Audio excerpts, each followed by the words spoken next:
Welcome to our channel. Today we how to update your LinkedIn portfolio using Behance case studies, complete guide step by step clearly.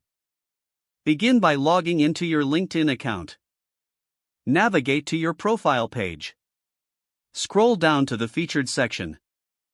Click on the plus sign to add new content. Select media from the options provided. Open a new browser tab and go to your Behance profile. Choose a case study that highlights your best work. Click on the case study to open it fully. Copy the URL from your browser's address bar. Return to your LinkedIn tab. Paste the Behance URL into the media upload section on LinkedIn. Once the preview loads, add a descriptive title. Include a brief summary of the project's goals and outcomes. Highlight the skills and tools you used in the case study. Make sure to tag any relevant collaborators or companies involved.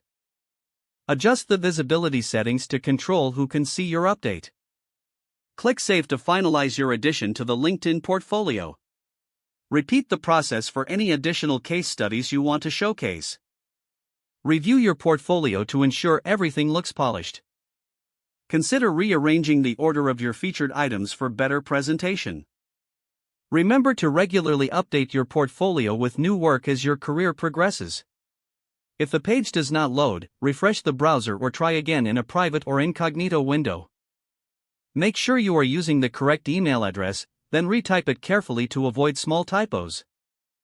If your password is not accepted, use the reset option and create a new strong password you can remember. Check your spam folder for verification or security emails, then complete any requested confirmation steps. Enable two-factor authentication if available to improve account security and reduce unauthorized access risk. After signing in, review your profile details so your contact information and settings are accurate and current. If you see an error message, note it down and try again after restarting your device and internet connection. Don't forget to like this video and subscribe to our channel for more step-by-step tech guides.